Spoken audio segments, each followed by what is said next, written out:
Howdy folks, it is Diecast Buffet here again. Welcome back to NASCAR 06. So, the next race on the calendar is, well, this is a charity race. We don't do those in this playthrough because it's just kind of unrealistic. The next event's going to be at New Hampshire. We still got quite a bit of time before we go for another Kansas or Kansas race of the Busch Series. So, it'll be a while before we get behind the Busch car. But anyways, we're going to head out to New Hampshire and go ahead and qualify real quick. Oh, Ryan Newman's going to win the Cup joint. Craven, oh, dang. Oh, he won the charity race. That's what it was. Cherry Blossom's going to go to Clay. I mean, look at our stats, guys. 16 top 10s. Holy moly, man. That is...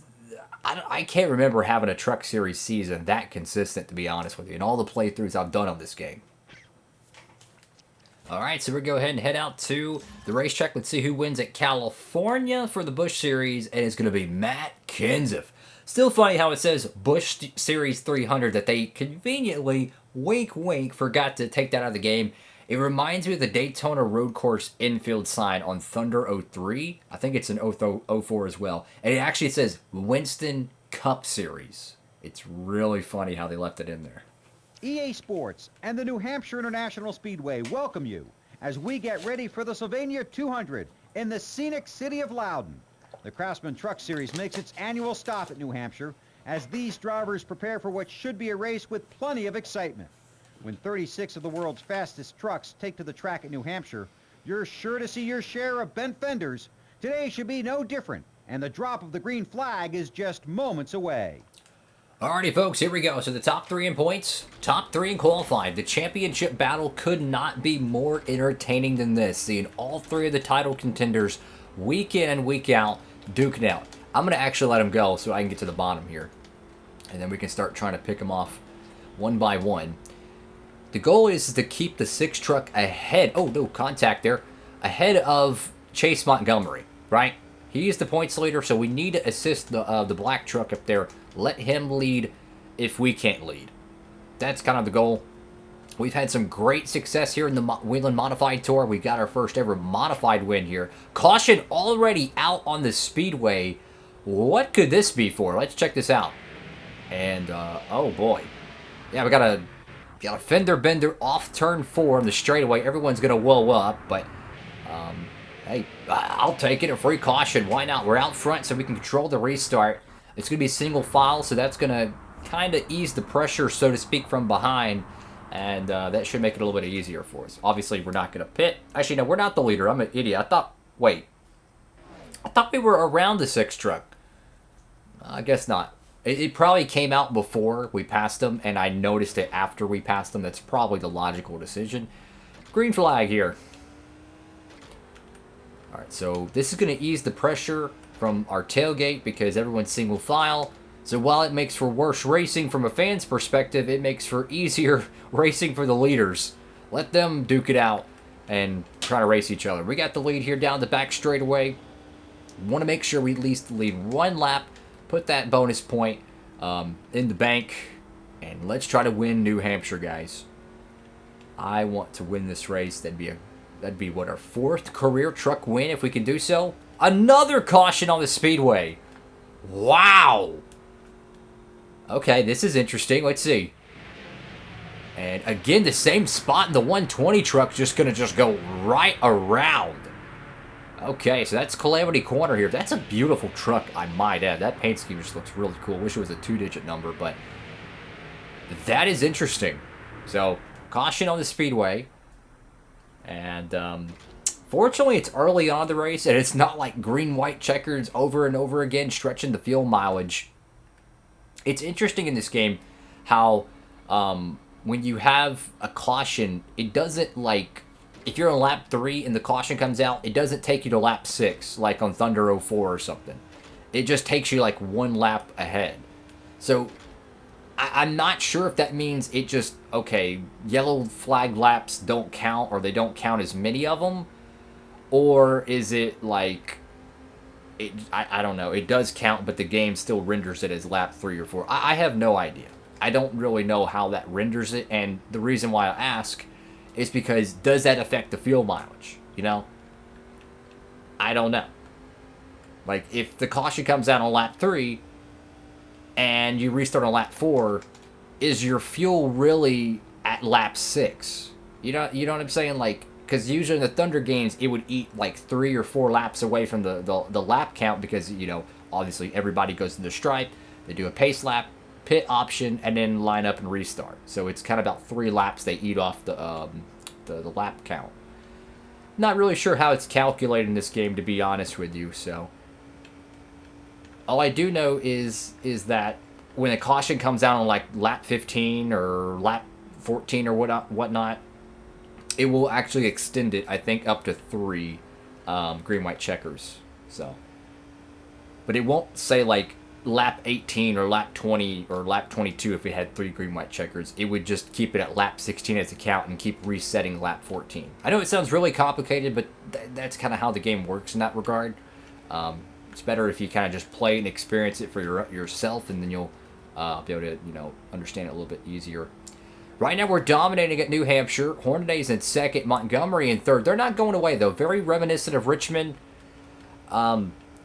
I don't know how we're going to tackle this pit stop because we need to make sure we have 1 lap extra of fuel because we've had fuel problems here.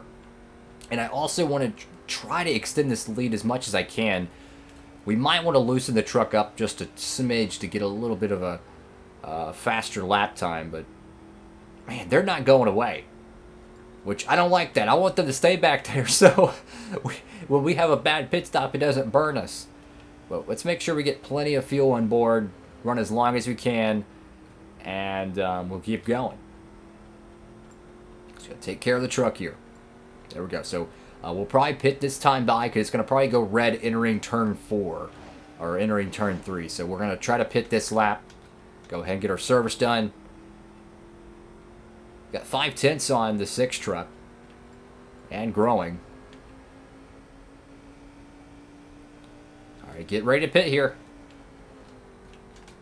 It's a very kind of a tight entry here. You got to stop, bam, just hook it on down. 70 is the limit, and there we go. We're going to actually loosen up the truck just a smidge to give it a little bit better of an apex rotation. How y'all doing, everybody? Make sure to like, comment, subscribe. At least pit road's kind of clean right now. Not too much trucks on our way. I think it's hilarious how our pit box is right next to Kevin Harvick. And Kevin Harvick is like, he was really angry at us this year because we wrecked him at Fontana accidentally. Then we wrecked him at another track. So it's just like ironic. The whole season we've been next to his team. Oh, that sucks. We got held up. It's okay. A little bit of contact there as well. And Montgomery. Oh, no, I got to get around this guy. Sorry. Got to go. So, yeah, the 18 truck's going to be the leader here. And we're going to have to deal with this number 6 truck. I can't remember if he drives for KHI or he drives for Childress. I can't remember. But regardless, oh, no, I forgot about that. Yep, I forgot about that. The curb hopping at New Hampshire. If you run the apron, there's a bump that launches you in the air. Okay, note to self, don't run the curb at New Hampshire, even though there's not even a curb.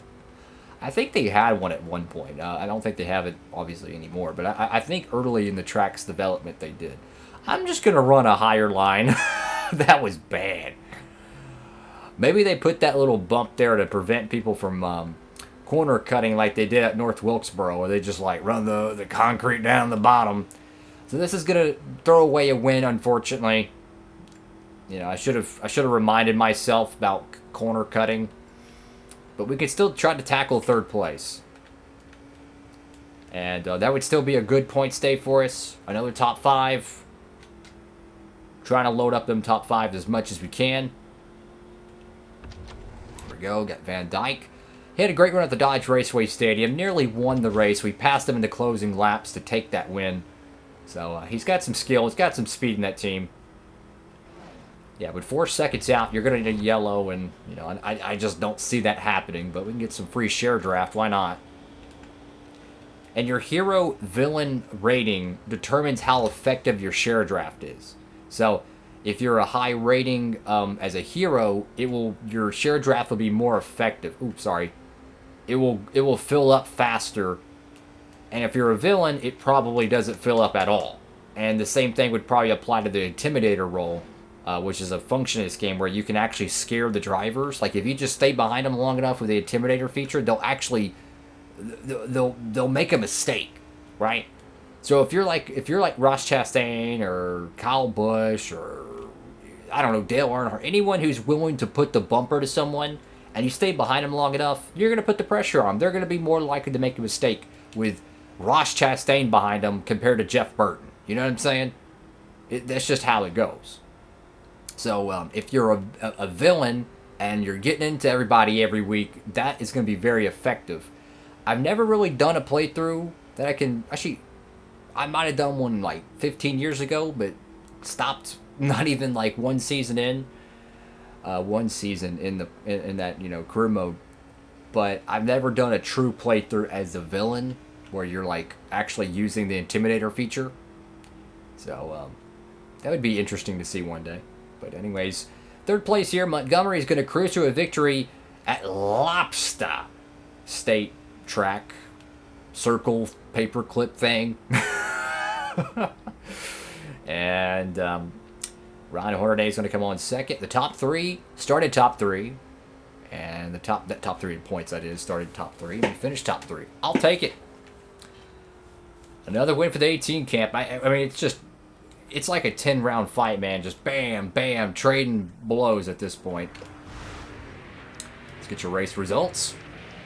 Hey, we still got the most laps led, so we got the same. Actually, we only lost 10 points to Montgomery, so that's not bad. Again, all we need is one bad day at the track for the 18 truck, and we can pounce. That's all we need. Kevin Harvick, dead last. Ugh, that's a tough road. Wow. Hey, look at that prestige points. We're earning 58,000 fans a week, man. That's crazy. I mean, that's like the entire grandstands at North Wilkesboro, man. That's a lot of cats. Alrighty, folks, so that is it for today's episode of NASCAR 06 Career Mode. The next race is going to be at Las Vegas Motor Speedway, and guys, we're running out of races here. We only got, 6 races left? What? Is that true? That is true, guys. We only got... Wow. That is crazy. Yeah, we only got a small handful of races there. So there's 3... That's 4... 5... Yeah, about like 6 races left total. That's crazy. This Truck Series Championship is going to come down the wire. In the next episode, we'll tackle the Las Vegas 350. And as we've mentioned before, our next Busch race is going to be at Kansas. And then the next Busch race after that is going to be Old Spice. And I think that's it. No, we have Texas, the Texas Fall Race, which happens early November. We'll be heading out there for the O'Reilly Auto Parts Challenge. So, interesting times in the playthrough. Oh, one more good finish and we can get it. Next level 2024. You know, when you played this game, you know, a decade ago or 15 years ago, you look at that and it's like, oh, that's like 100 years in the future. And then you realize, oh, that's next year. It's crazy, man. Anyways, thank you all so much for watching. Have a blessed one. Diecast Buffet, signing off.